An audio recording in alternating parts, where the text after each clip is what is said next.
అయితే మీరు అంటున్నారు ఎమ్మెల్యే దేవిరెడ్డి సుధిరెడ్డి అక్రమాలు చేసిండు, అవినీతి చేసిరు, అది ఇదని మీరు అంటున్నారు. ఒకవేళ ఆయన నిజంగా అక్రమాలు అవినీతి చేస్తే మొన్న జరిగిన అసెంబ్లీ ఎన్నికల్లో మళ్ళీ ఆయన ఎల్బీనగర్ నియోజకవర్గ ప్రజలు ఎమ్మెల్యేగా ఎందుకు ఎన్నుకుంటారు? అక్రమాలు ఇది ఒకటే కాదు, ఉమ్, ఇది అక్రమాలు ఒకటే కాదు.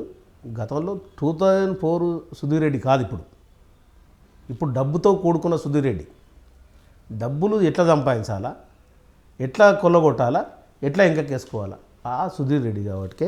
అలాంటి సుధీర్ రెడ్డినే ఎందుకు ఎమ్మెల్యేగా మళ్ళీ ఎన్నుకున్నారు ప్రజలు అంటున్నా నేను. అంటే ఈ సుధీర్ రెడ్డి తాను ఎందుకు ఎన్నుకున్నారు అంటే, ముఖ్యంగా వచ్చేసి ఈడ ఎల్బీనగర్ ప్రజలు,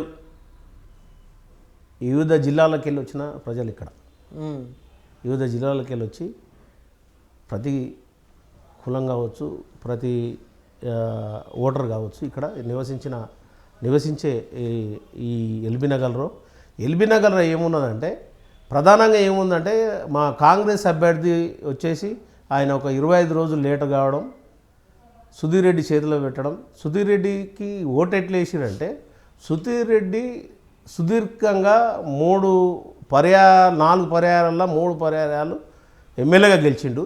ఎమ్మెల్యే గెలిచి ఆయన కొంచెం ఇక్కడ ఉన్న ఏ ఓటర్ ఎట్లటోడు, ఏ కార్యకర్త ఎట్లటోడు, ప్రజల నాడి తెలిసిన వ్యక్తి, ప్రజల నుంచి నాడి తెలిసిన వ్యక్తి, ఓటర్ నాడిని బాగా అంచనా వేసుకొని ఆ సుదీర్ఘంగా డబ్బుతోని మేనేజ్ చేసిండు. చాలా డబ్బుతో. ఇప్పుడు మీరు అంటున్నట్టు సుధీర్ రెడ్డి గెలుపు కేవలం డబ్బుతో కూడిన గెలిపే అంటారు. అది డబ్బేగా. ఆయన మీద ప్రజల్లో ఎంతో వ్యతిరేకత ఉంది. ఆయన అంతకుముందుకు మనకు ఏం మాట ఇచ్చిండు, ఎల్బీనగర్లో సుందరీకరణ చేస్తా, చెరువులు సుందరీకరణ చేస్తా, ఫిల్టర్లు చేస్తా అని చెప్పినోడు 7 చెరువులు అన్నీ ఉన్నాయి చూసుకోండి. మనసూరాబాద్ చెరువు ప్రక్షాళన చేస్తా అన్నాడు కదా, మూసినది కూడా ప్రక్షాళన చేస్తా అన్నాడు. మూసినది ప్రక్షాళన చేస్తున్నాడు. ఈయన డబ్బులు వేసుకోవడానికే ప్రక్షాళన, అది కానీ మూసినది ఎక్కడ ప్రక్షాళన చేయలేదు.